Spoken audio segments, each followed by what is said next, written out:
Alright, today we're going to be learning about something called the quadratic formula. But before we learn the quadratic formula, we need to understand kind of where it comes from. So if you look at this question, it says the function shown represents the height of a frog x seconds after it jumps off a rock. How many seconds is the frog in the air before it lands on the ground? As you can see, this looks like the vertical motion formula that we've done in the previous problems. What we're trying to figure out is how these two things end up getting together and prove that their quadratic formula comes about from it. So, first thing you're going to look at is the fact that the left side is being squared. And the best way to unsquare something is to take the square root of it. When we do that, we end up with x plus b over 2a equals the square root of b squared minus 4ac all over 4a squared. At this point, we have not isolated the x yet, so our next step would be to subtract b over 2a from both sides.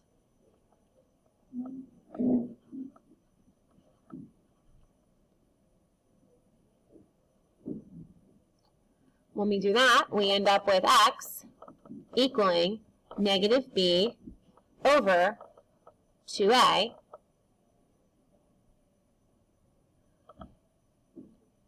plus or minus the square root of b squared minus 4ac all over 4a squared.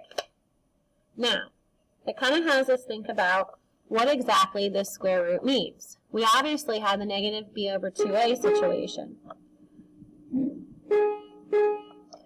But we need to be able to isolate this one. So therefore, when you're looking at a square root, just like the fact that it's plus or minus, we can also look at it as the square root of b squared minus 4ac over the square root of 4a squared. And if we do that, what we notice is that negative b over 2a can now be written as plus or minus the square root of b squared minus 4ac, and the denominator reduces to 2a, which at this point shows that we have 2a with 2a, making the quadratic formula equaling negative b plus or minus the square root of b squared minus 4ac all over 2a. Now, all that seems really hard to understand, but we have an easy way to remember it because there's a song that goes with it. So if you push the YouTube video, which I'm going to show in a minute, on the website, you'll get to this, and here's the fun song.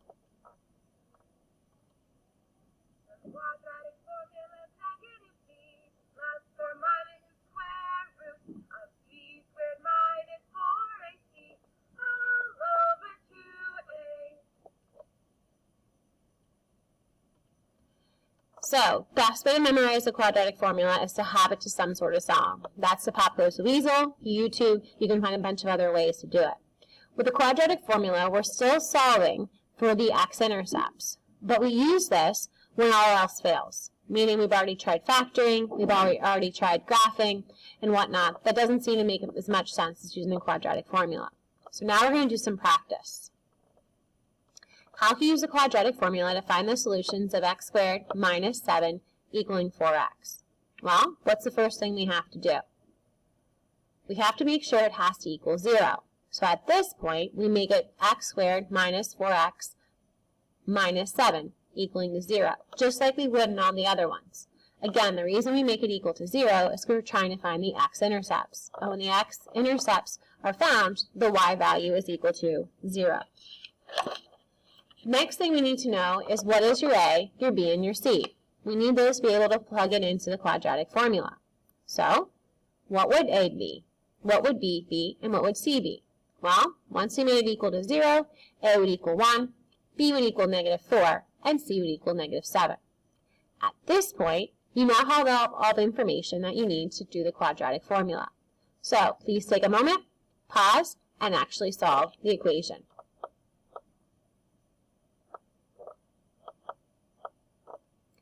All right, now that you've unpaused, it's time to see if you did it correctly.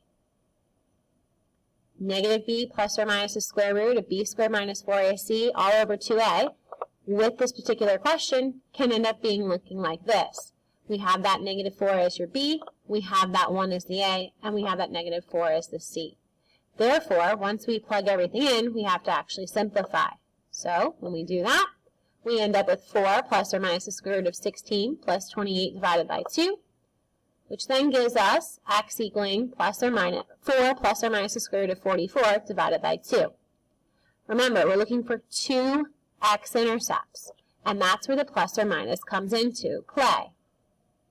Therefore, when we're finding our final answer, we technically can have x is equal to 4 plus the square root of 44 divided by 2, which is approximately 5.32, or we could have x equals 4 minus the square root of 44 divided by 2, which is approximately x equals negative 1.32. Now let's do another problem. In this other problem, we're looking at 21 minus 4x equaling x squared, and x squared minus 2x equaling 24. Again, we have to make sure that we're equaling it to 0. As you notice in A, I turned the x squared into the other parts of it, so that we had x squared plus 4x minus 21. I took everything on the left and put it on the right. Over here, I did not have to do that. I just had to move the 24. Therefore, now allowing us to have a equaling 1, b equaling 4, c equaling negative 21 on the A, and over here, we have the a equaling 1, b equaling negative 2, and c equaling negative 24. Pause the video, and now try to solve it.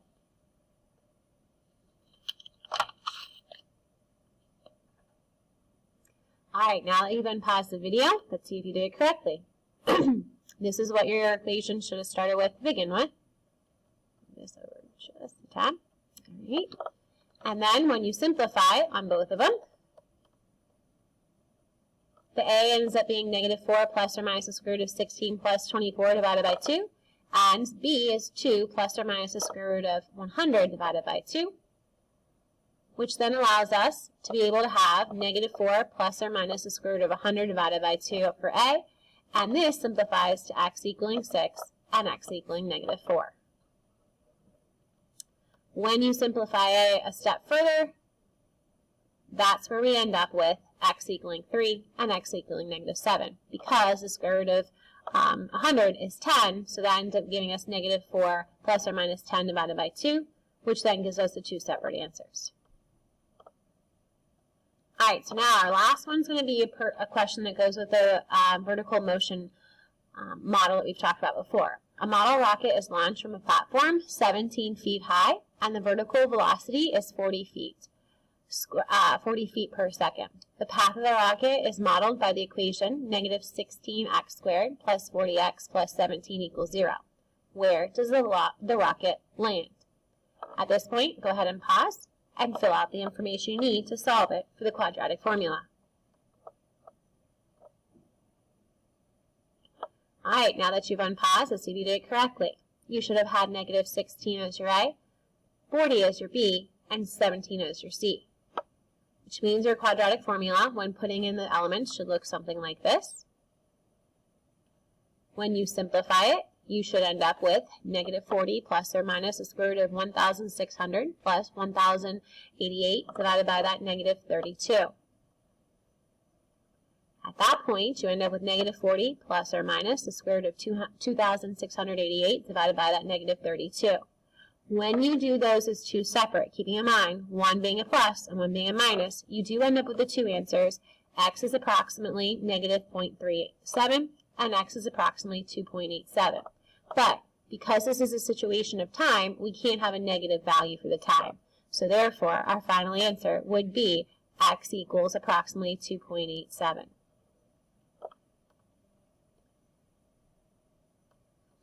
Now it's time for you to do some problems in your book, page 394, numbers 15, 16, 19 through 24. Again, if you want to rewatch the video, I'll have it available for you to memorize the quadratic formula. Have a wonderful day.